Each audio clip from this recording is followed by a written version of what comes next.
one. Yes. Are we Okay. live? Yes, we did it really, really great. Okay, bye. 1 second. Are you all leaving? One. Yes. Yes, we're live. Okay, Javier, I need you to actually mute or low all your volume, please. Do you mind locking the door, please? Gracias. All right, we're Okay. live. We're here. Hi, we're live. Thank you, Javier, for joining us tonight. Today is the first episode of our Sellers Bootcamp. We have two.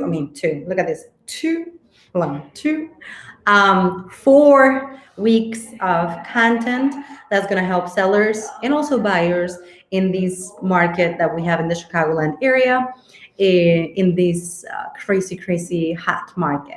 I signed an agreement for 52 weeks. I don't know about you. Okay. I No.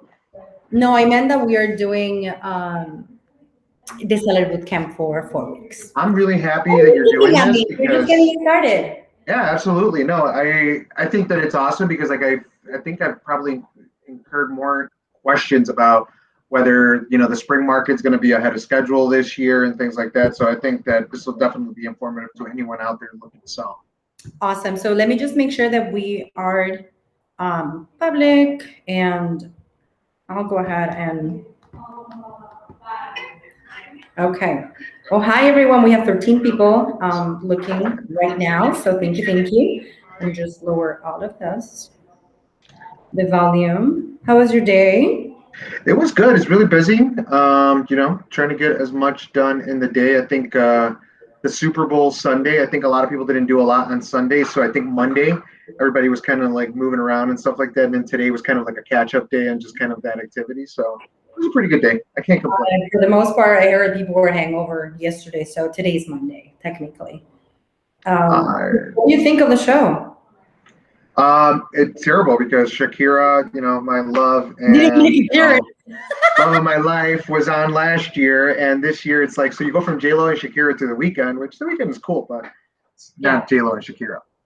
I know he gonna move like the yeah. I get it.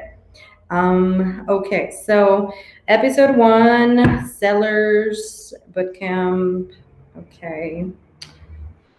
Give me one quick second. Bootcamp. Okay. And let me add you there. I hope it lets me make some changes afterwards to add some links and stuff like that. Oh, for sure. Okay. Well, we can also receive some questions. Nice. We got Hector, we got Nancy, we got Timo as well too. Okay. You're ready to learn. Everybody take out your pens and paper, pencils. Everyone take some notes. We're gonna have some really informative tidbits, and we're not even charging you for this. This is all free. Free info. Okay, almost done. All right. Okay, all good. Perfecto. Hi, Larissa. My cutie. Temo! Que te como! Oi. Okay. Do you guys have any questions? Please put them in the comments or send me a text message if you have my number or have yours, and we'll try to go over those as well. So let's have some structure in this boot camp, right? Sure. So we're going to talk about today what's going on in this market. Why is a seller's market? Some tips for our buyers in this seller's market, and some tips for some sellers that they might be having a hard time, and let me explain that, selling some properties in this market. So let's first go over what's going on in this market. And I don't like to, when we get this question a lot, whenever we go to a coffee shop or any place that we meet people for the first time and we let them know that we do real estate, they're, oh, how is the market? Well, that's a very vague and general question because it really, really depends on the type of property, the area, and the price range. So I feel like condos, and I wanted to just start with that. Condos in the Chicagoland area have not done too well during 2020 and the beginning of 2021. Are they selling? Yes. Is there something that we can do to even sell more and faster and at top dollar? Yes.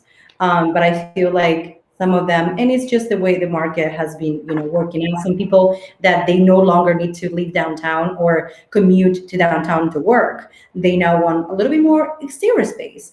They want to live in the suburbs. They want to have that personal time and inviting family over and celebrate life in a backyard where they cannot do that in a condo. And they were living in a condo for easy commute to their offices. And now they're working remotely, so they don't necessarily need that.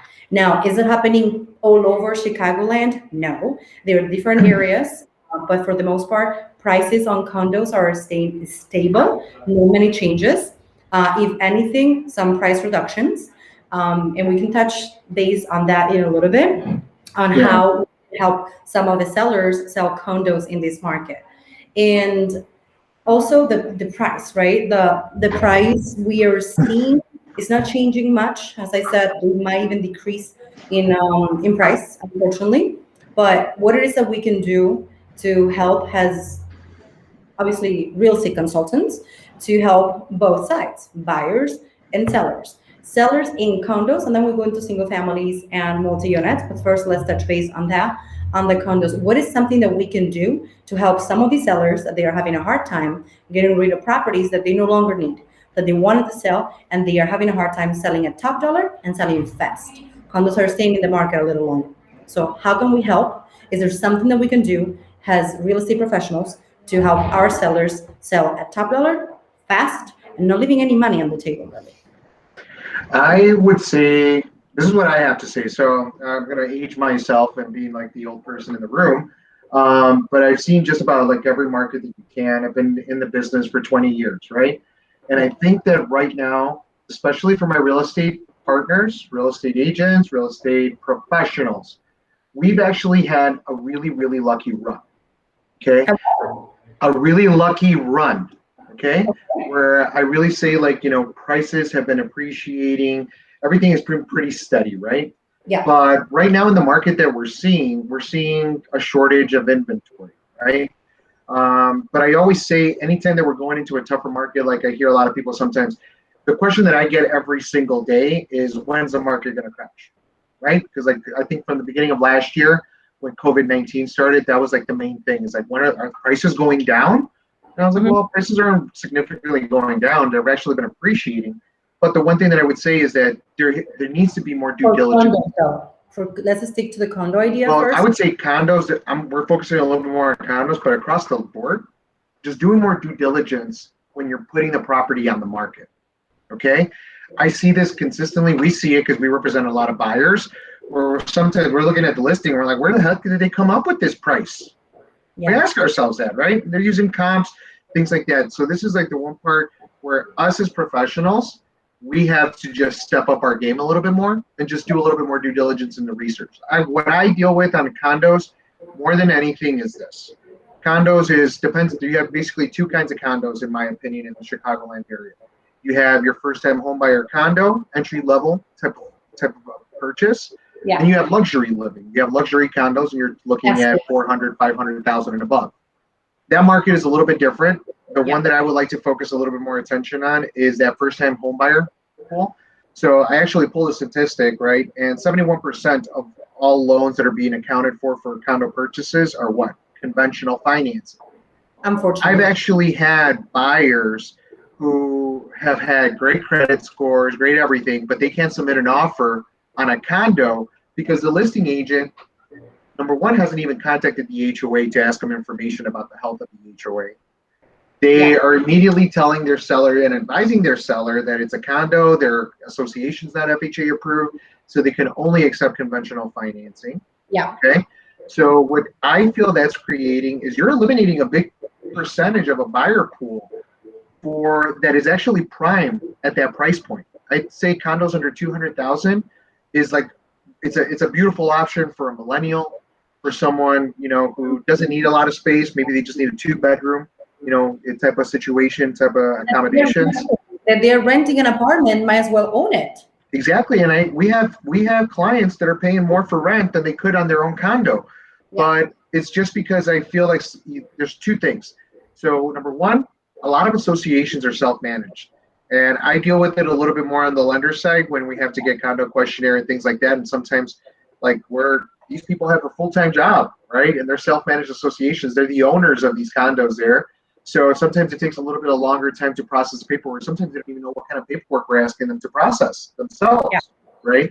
So sometimes it's a little bit of two. Number one, making sure your association, whoever is in charge, knows what they're doing, filling out the proper documentation so that this way you could potentially get an FHA buyer and be able to sell the property and maybe not take a price reduction per se because your buyer pool is significantly lower because it could only accept conventional buyers. So something So that listing agents and also even savvy sellers, technically they shouldn't be worrying about this. Their agent should be taking care of this, and they can even partner up with the lender already has sellers as well to make sure that they do their due diligences and just request this information and see if they can do the spot approval for FHA. Because on top of that, like we have less buyers for condos, and the inventory is pretty good right now for condos. Some of them are still flying off the shelf, but some of them are staying longer, and they are literally neglecting their sellers and their responsibility and their job, right? Which is yeah, providing as many buyers as possible to the table. Where what it is a question, one, two, three questions that we should be as agents, as listing agents or sellers, asking HOAs for a spot approval. What's important there? well, we're very fortunate at our bank. We have our own spot approval desk and everything like that. So I routinely, and we do this with our, condo buyers all the time. I usually say it's 4 questions. I call it the spot approval test. Okay. Okay. Very easy questions. Okay. Okay. Number one, no first right of refusal. So there cannot be any form of discriminatory practices in the association. Okay. People will ask, what is first right of refusal? That means that you got to be interviewed in certain cases by the HOA to see whether or not they're going to allow you to buy into the association. Yes. HUD deems that a discriminatory practice. They don't ever want someone to be discriminated based off of race, religion, or ethnicity, or anything like that. Number two is ask them how many of the units are actually in delinquency of over 60 days. If you're over 15% delinquency, then it's going to be difficult to get an FHA spot approval. Okay. The third question that I would say is the concentration of FHA. So every condo association, very, very important actually. Please, listing agents, anyone out there who is listing a condo, ask for the condo ID, the condo name. It baffles me how sometimes people don't know the simple question when they're listing a condo. Get that information, because what we want to take a look at as a lender, we want to see if there's a 10% concentration of FHA financing in the HOA. Yeah. Okay. So get the condo ID and the condo name so we can see whether or not there's already FHA loans within the association. And then last and final one, are they putting at least 10% of their budget into reserves? Okay. Right? Because the one thing that I always tell condo buyers, you want to make sure you're buying into a healthy association as well too. Absolutely. Right? Because you don't want to buy into an association or into a condo where maybe they don't know what they're doing with their budgets. The treasurer isn't handling that very well. And what happens? Every building, I don't care if it's new construction or if it's 30, 40 years old, it requires repairs, it requires maintenance. Yeah. So when an association is not healthy and those reserves are light, guess what? You're going to get hit with a special assessment. So now what you thought was a $200 association is now going to be a $300 HOA. For the next 3 years. $400 for the next 3 years, right? So that's why it's really, really important. And that's the one thing that I always say, like when you're buying a condo, you want to work with a detailed buyer's agent who is going to ask these questions, is going to advocate for you as well too. And if you're selling, whether you're the seller or you're a listing agent, ask all of these questions up front. Yes. Because it makes no point of putting the property on the market, maybe going under contract with the wrong contract, then having to break that contract later on just to put the property back on the market. You're costing your seller money, you're costing yourself money, it costs everyone else in the transaction. So I would say those 4 things. First right of refusal, making sure that there's no delinquencies over 60 days, over 50% concentration, getting the condo ID to see whether or not they already have FHA financing, just double check whether they have approval or not. And then last but not least, 10% of reserves into the, from the budget into the reserves at all times. Okay, so that helps, probably adding more buyers, more showings, and possible contracts to these condos and these buildings that they are not FHA approved. So technically, you are opening the door to other buyers that they are ready to submit an offer. They have their own closing costs and they are ready to move forward.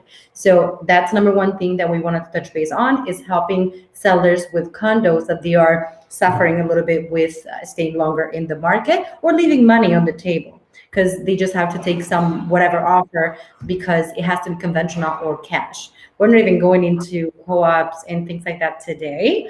But yeah, so we touch base on condo inventory and how the market looks like in Chicagoland for condos. Now let's talk about single families and multi-units or hot bread, whatever you want to call it. So we're just having lots of buyers, not enough inventory. Inventory comes and it is on the table, however it does not last. So that's kind of like what we're dealing with. And I want to touch base on, I mean, and technically timing. How long does the property last in the market when it's what priced well and it's in a hot area, or even if it's not in a hot area, but it's still priced well and marketed well? So properties are not lasting in the market more than a week. That's pretty much what we're seeing these days, and we're running into multiple offers with our buyers constantly. That is discouraging for some of our clients, and we're talking about from about 200,000 up to even 500,000. That's what we are seeing right now, where the properties are just not lasting. We have tons of offers to compete with on the table. So what it is that we can do, because this is not positive by all means, to the buyer, I mean to the seller.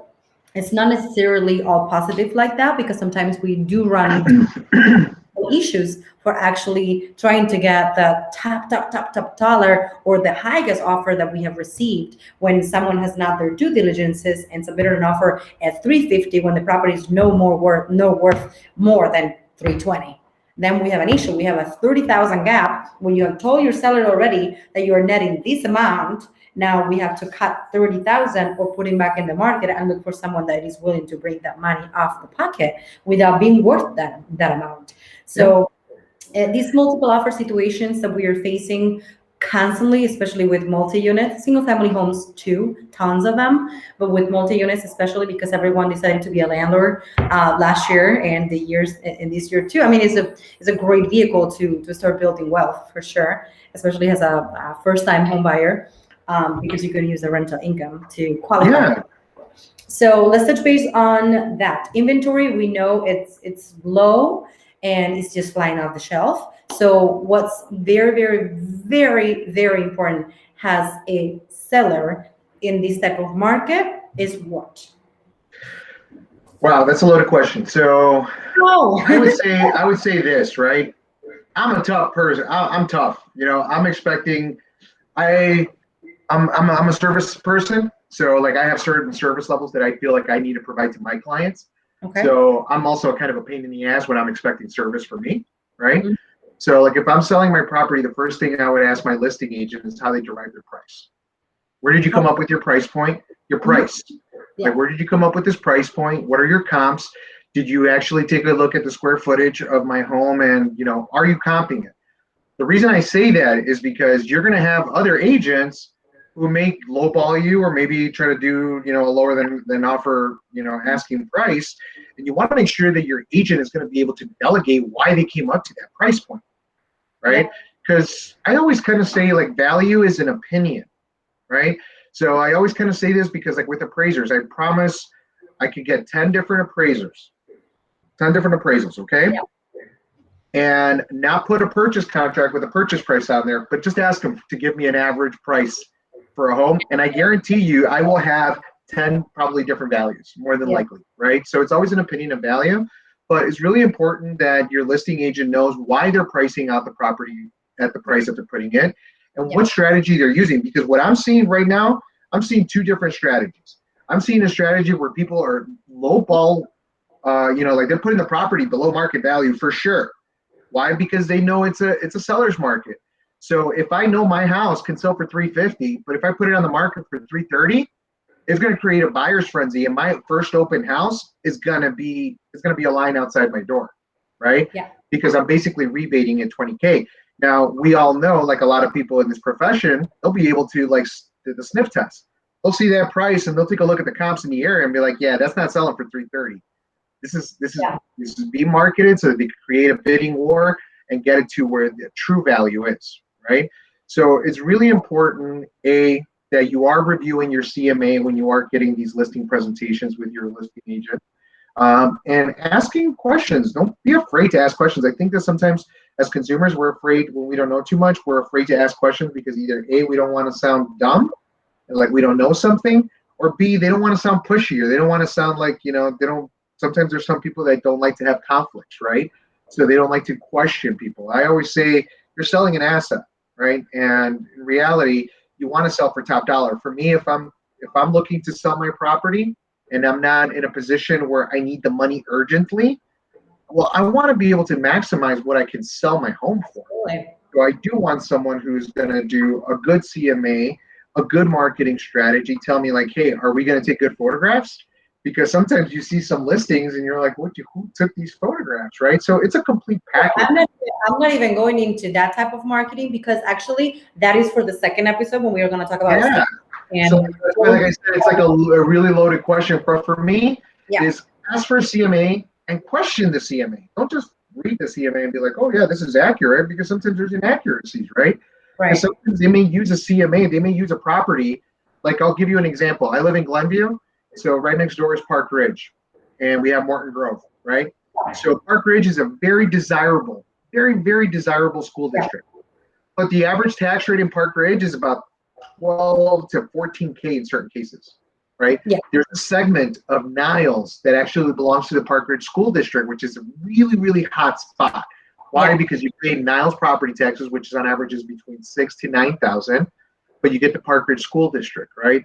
Well, for someone who is possibly going to list your property in Niles and your property is not in that Park Ridge School District and you're in the Niles School District, but they want to use the comps on a property that is in that Park Ridge School District, guess what? That's an invalid comp, because that school district is going to make a world of a difference for the Yeah. person who's going to be giving that property value. So there's a lot of different things that weigh in. Like I see in the city of Chicago specifically, depending on which school district you're in, it can Yeah. make a big determining factor in regards to how much of a bump in value it's going to give to your home, right? Because like the number one thing that families are concerned with is school district in most cases. Yeah. So asking the right questions and questioning the answers that you're receiving as well too. So don't be afraid to ask questions. That's for sure. Okay. And now something that we do with our buyers in this seller's market with multiple offer situation left and right. First of all, you need to work with an agent that will know how to guide you. An agent, I mean a team. Also with your lender, know your numbers, know how far you can get. But it's very, very important that your first offer, and I'm going to repeat this, it's very crucial, important, mandatory that your first offer, if you want that house, that first offer needs to be your best offer, period.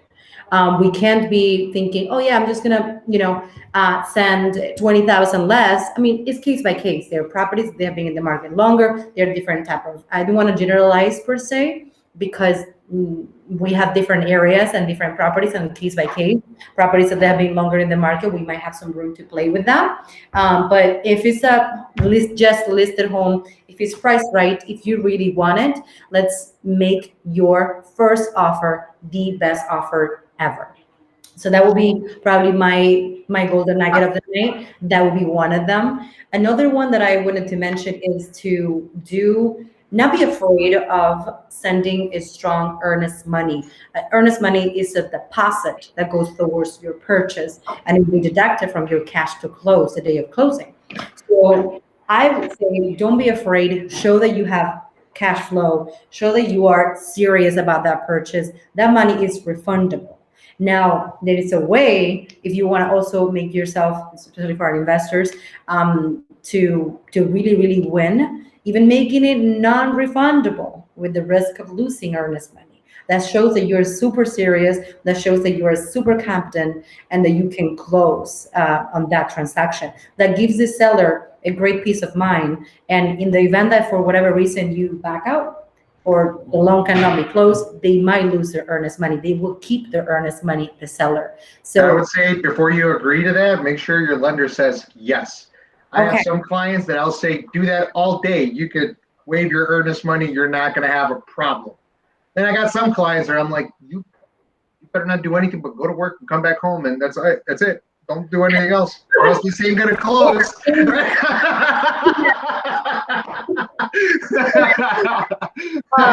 was saying that. Hola, Enrique. Hola. Hi, Salvador. Thank you. Maribel, un beso. Mwah. Feel like we're not saying hi to anybody. No, but this is the one thing that I will say, like in this market, and you're 100% right. Those are all things that can, and I'm gonna like be like, this is like maybe a rated R, right? But like I say, like don't assume, right? Assume. Oh my God, I just read ass. And I was like, what are you doing? This is what my sergeant used to say. My sergeant used to tell me this. This is like old school sergeant. Assume. He's like, you know what happens when you assume? You make an ass out of you and me. Okay. And the reason I say this to clients, because I sometimes have to play bad cop. It is what it is. I got to help people and I got to protect them from themselves.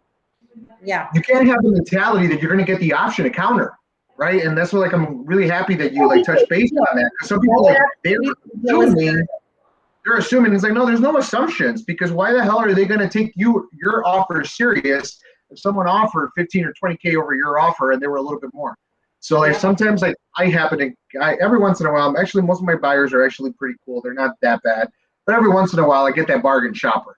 It's like, oh, I've never paid full asking price for anything. I'm like, well, good luck. Here's the pre-approval, and I want to do an over/under wager as to when I'll actually have a contract, because right now I really don't think that properties are being put on the market way overpriced. Every once in a while you get a property maybe 10 or 15K out there. Yeah, for the most part, price well.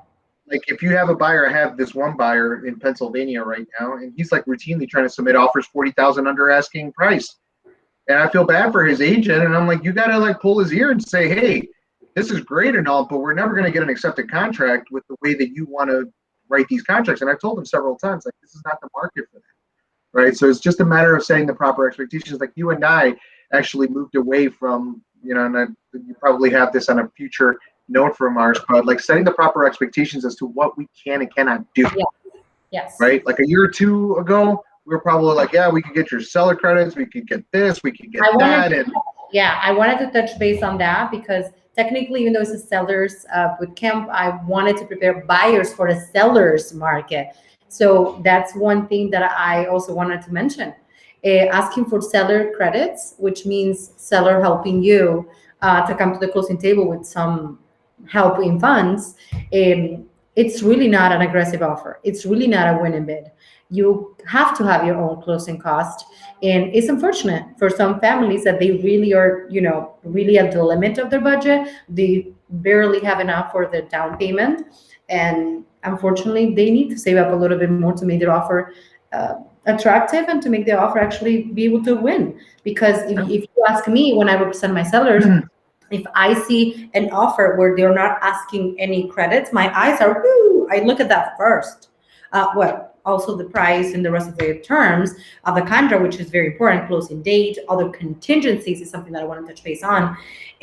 But if they ask me for seller credits, I'm already thinking how capable they are of coming to the closing table on their own, right? Well, so that's the thing where like, that's the part, and like I'm gonna like kind of like step in, because that's the part where I tell my agents it's really important to like really delegate, right? I got some people that have money, but they don't want to use it.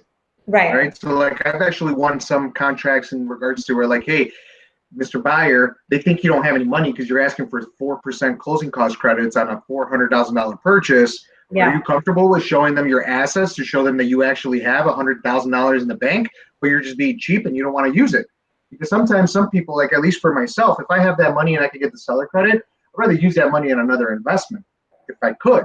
Right? Yeah, it's by choice. Like, that's the part where like I have had that before, even with cash transactions, where we actually prove that we have a lot more than what they need. But we're talking about competing in a bidding war with 19 offers on the table. It doesn't matter if you show all the money that you have in your bank account if you're asking for assets. I mean, you're asking for money to the seller. That makes immediately your offer less attractive to the seller, Yeah, period. yeah, So then absolutely. one thing, oh, we have a question. What is the minimum amount that you should have saved to make an offer on a property? Thank you, Barry, for your question. Barry, So that all depends on your credit. All right, your credit worthiness. So it depends. If you got good credit, you may be able to qualify for 3% conventional financing. If your credit is a little bit shaky, you'll be able to qualify for 3.5% FHA. If you're a veteran, you can actually go ahead and qualify with 100% financing, no which means money down. zero payment. And I'm not sure if Barry is actually a veteran. You can maybe let us know or send us a private message if you want.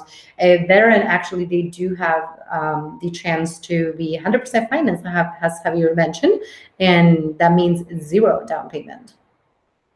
And the one thing I will say is, and I don't know, like I'm a lender, so it's like a little bit different, right? I always kind of say like the net dollar is the thing that's important, right?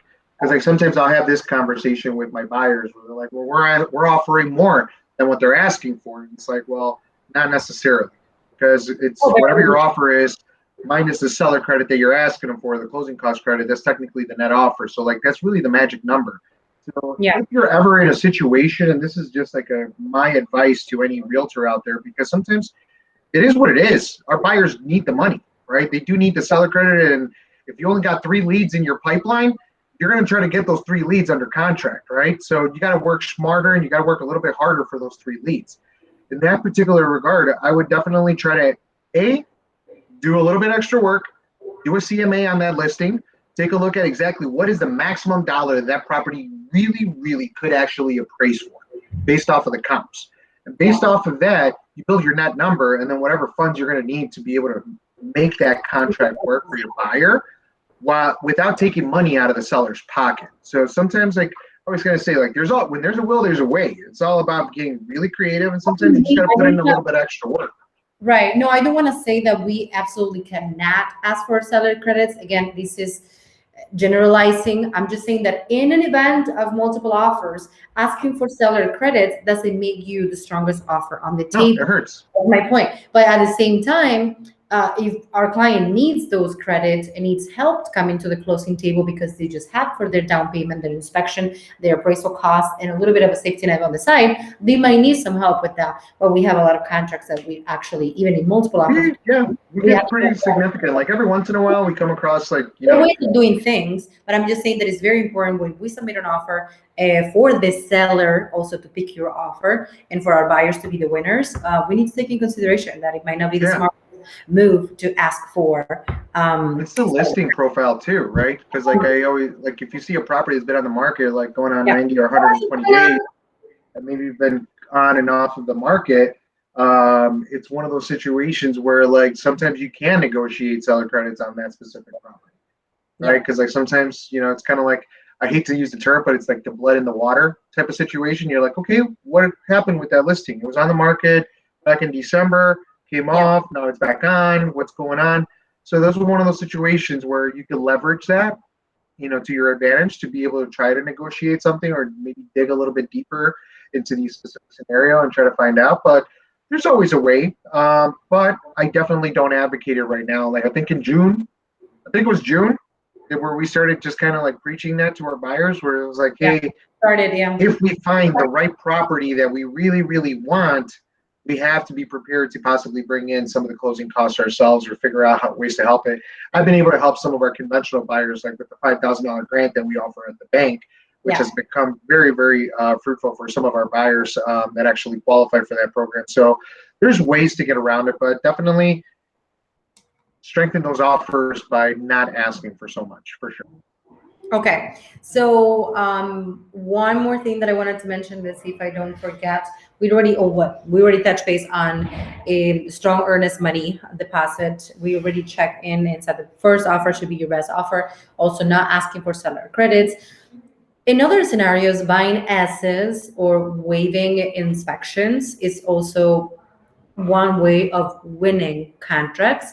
However, it doesn't mean that you still have attorney review. And if you want to, there's always ways to do things. I'm just saying that there's something that we can do in order to win offers, and one of them is also waiving inspection period or just not doing the inspection at all. And but you can also have a second visit to the property with a contractor or something like that.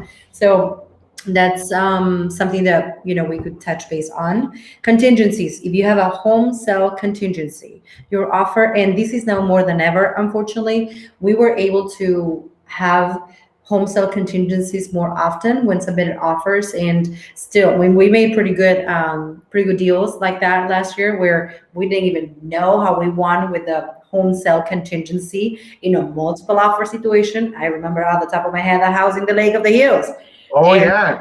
how we made that. And well, I do by being consistently calling the listing agent.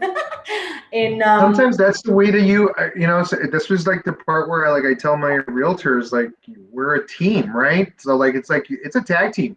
Like I've had Yeah. situations where like they're like, oh yeah, I just spoke to Inoa and now I'm speaking to you. When they see that the realtor, the lender, and with us, we also have an awesome attorneys that work with us and Yeah. cohesively as a team, it gives them a little bit of vote of confidence of being like, you know what, we're going to accept this offer because this team looks like they've got their stuff together, Yeah. they're responsive, and they feel comfortable with, which is really, really Something, important. something that I have done also is showing our stats of cancellations, or not being able to close on properties. We have very, very few, if I don't even remember on the top of my head, a number. I don't. So showing your stats on how many closed transactions you have with the lender and with your team, so that gives the seller and the seller's agent a peace of mind that if they choose your offer, you should they choose your offer, you should be in the right path because these people do know what they're doing and do close on the deals that they have under contract. So that's something also to make your offer stronger. Something, a conversation that your listing agent should have. Now, enough with the buyer side, buyer tips for seller market. Now, oh my goodness, we're 36 minutes What in. about what about some seller tips in regards to what offer are you going to accept? How about We, that? Because huh? that's where I get my jollies off of that, to be quite honest with you. Say what? Sub tripping? I What? said I get my jollies off of that. So like this is the one thing where I would say for me it's something where I feel like every professional, every loan officer, every real estate agent, they should really know their job, Yeah. right? Pre-screening your offers, number one, right? Just because like they gave you a conventional offer doesn't mean that that guy is like a slam dunk. Like I know people who like literally are like, oh, I gave my loan officer my social security, I told him how much I made, and I got a pre-approval letter, and I was like, wait, what? You didn't submit any income documents, you didn't submit any assets, you didn't submit, nope, you didn't submit any of that. Wow. Wow. Yeah. That's a Yeah. really risky. That's super risky. So like that's one thing where I say as a listing agent, you should know, hey, I want to know what kind of financing. I'm going to talk to their loan officer, whoever is doing their loan. I want to make sure they've been properly pre-screened. They've submitted all of their financials. I would take it a step further and be like, I want to see the automated underwriting system. Because if you feel that strongly and you feel that confident about your buyer, show me the paperwork. Because I have 2 or 3 other offers on the table, and if one of them feels strongly enough to provide that paperwork to me, guess what? They have nothing to hide. So I feel a little bit stronger about their offer. It's super important to know the details of what happens on a pre-approval, because like you have a pre-approval, you have a pre-qualified, you have everything, right? Like for Yeah. here, for me and my team, I know a lot of good loan officers in the business. We don't release a pre-approval letter until we have a credit report. We have assets to know that they at least have their down payment, at least bare minimum, their minimum required investment for down payment. And we Yeah. verified that they've had a job for 2 years, and we verified that income as well too, right? Because sometimes someone may have just gotten a recent promotion and is now making 75,000 a year, but maybe last year they only made 42,000 a year, and maybe you have to do a 2-year average for their income. Now that 75,000 no longer is going to get them approved for the same dollar amount. So it's really, really important to pre-screen who is actually buying your home and Yeah. asking the right questions and doing a little bit of due diligence. Like in certain cases, like I know a couple industry professionals out there, they have like their preferred lender who like routinely does all of their screening or whatever. Sometimes it's like, hey, you don't have to submit a loan application, but let my LO talk to your LO and at least make sure that they're on the same page so that we can feel comfortable with the offer. Super, super important. I've had situations where my FHA buyer didn't win a contract, and then we see the property back on the market that we didn't win 60 days Yeah. later because that conventional offer didn't close. So Yeah. it's kind of like an ironic type of twist type of situation. You never like to feel comfort in somebody else's misery, but that's the part where sometimes it does rub me the wrong way, where I feel like some FHA buyers are discriminated in the marketplace because like people look at it as an FHA buyer as like, oh, you may not have any money or your Yeah. deals may be going to be tough. Like I had one realtor the other day that said that he didn't put it on the listing sheet, but he said they weren't going to take FHA offers on their listing. Remember, it was me. It was a contract with an offer with us. We submitted the offer, and he said we're not sellers not entertaining any FHA offers. Yeah, and the thing, and this is like I don't want to like threaten people, but that's a discriminatory practice. Because you know what? I always ask, be like, so what doesn't make the property FHA compliant? And when you can't even answer that, at least lie to me and tell me like, hey, there's chip paint all over the place or something like that. I've Exactly. had people, at least tell me something that can at least validate it. Que nos vamos desde la ruta. In that specific contract, that home was flipped. It was recently rehabbed.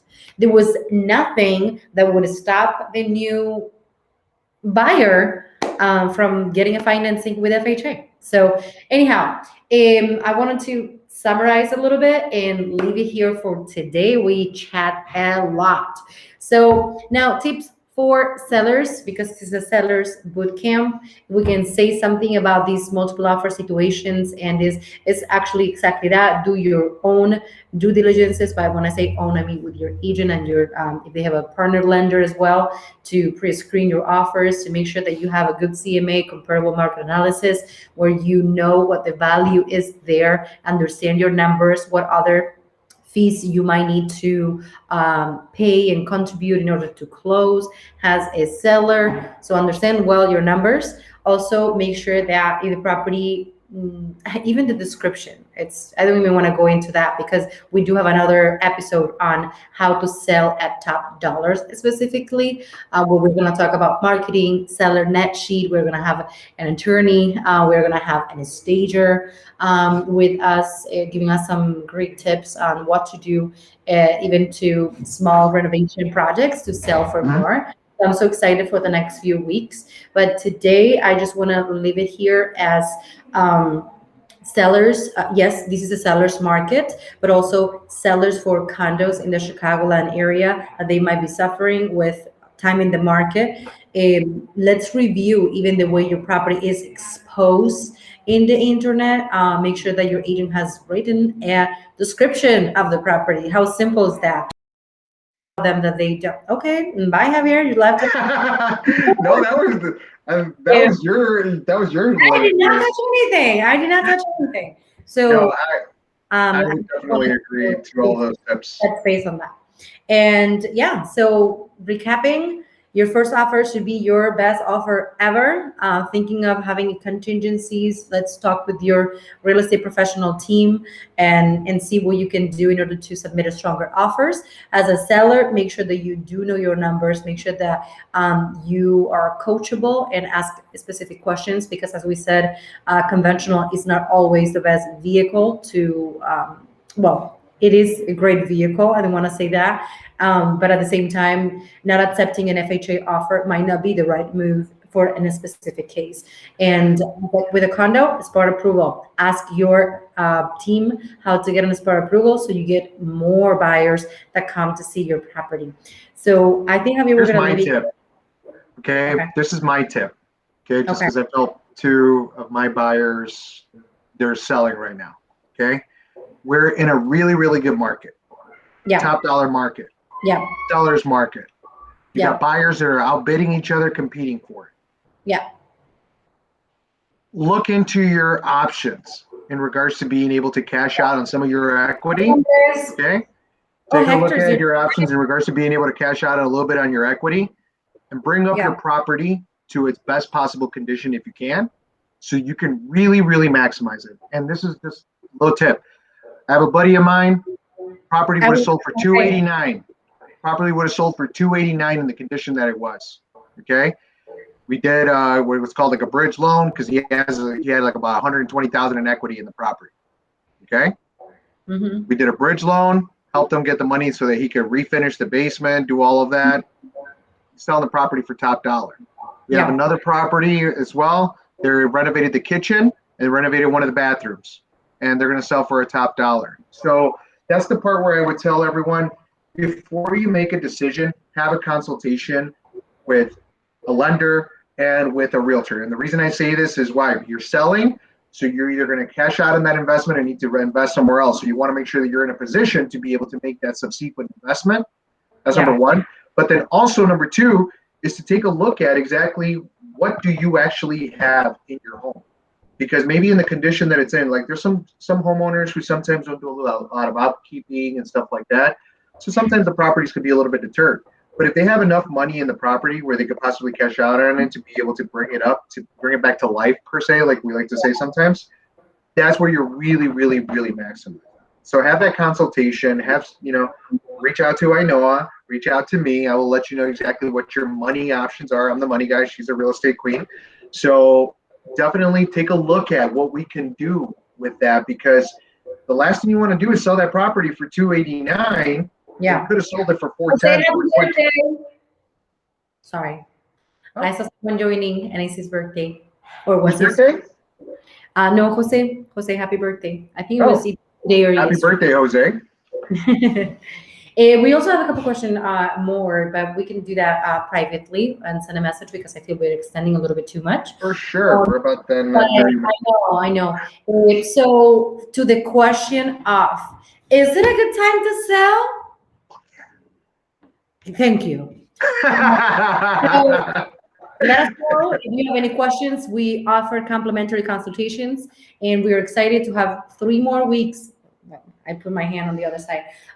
3 more weeks where we are going to be discussing how to sell at top dollar, what it is staging, and other even pre-sale inspections. We're going to talk about that. And we're also going to have the last week, we're going to have a fantastic giveaway for our seller clients for the month of March. So we're very, very excited to continue with providing a good service.